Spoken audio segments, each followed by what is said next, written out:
আজকে অন্যান্য কাজের চাপ একটু কম ছিল, যদিও আমার বেরোনোর ছিল কাজে, কিন্তু ভাবলাম ড্রেসিং টেবিলটা অনেক দিন ধরে গোছানো হয়নি, ওটা একটু গুছিয়ে নিই। এই ড্রেসিং টেবিল গোছাতে গোছাতেই খুব ছোটোবেলার কথা আজকে মনে পড়ছিল।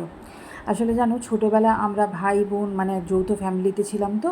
মানে আমি যখন ক্লাস 3তে পড়ি আর কি, যতদিন অবধি ছিলাম খড়দায়, খড়দা আমার জন্মস্থান, সেখানে তো যৌথ পরিবারে ছিলাম। তো আমি না কোনো দিন আমার বাবা মায়ের সেই অর্থে মার খাইনি।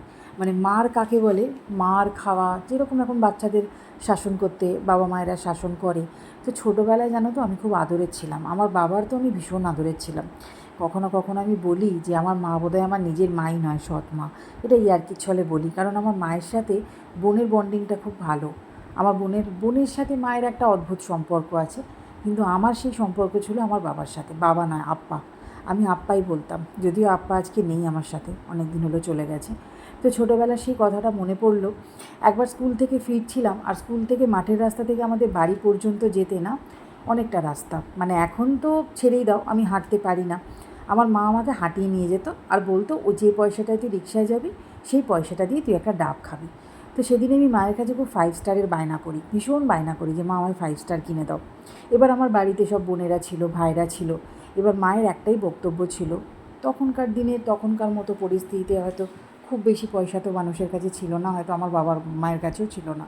তো আমার মা বলেছিল 5 স্টার কিনতে হলে 3টে 5 স্টার কিনতে হবে, তো এখন 5 স্টার কেনা যাবে না। এবং আমি সেই এক গোয়ারের মতো আমি 5 স্টারই খাবো বলে বায়না ধরেছিলাম। আমার মা আমাকে জাস্ট বিছানায়, মানে বাড়িতে এসে আমি একভাবে বায়না করছিলাম বলে আমাকে মেরে বিছানায় ছুঁড়ে ফেলে দিয়েছিল। ওই একবারই খুব বেশি মার খেয়েছিলাম, এবং বেদম পোহার মার যাকে বলে সেরম মার খেয়েছিলাম। আজকে সেই মারটা কেন জানি না খুব মনে পড়ছে।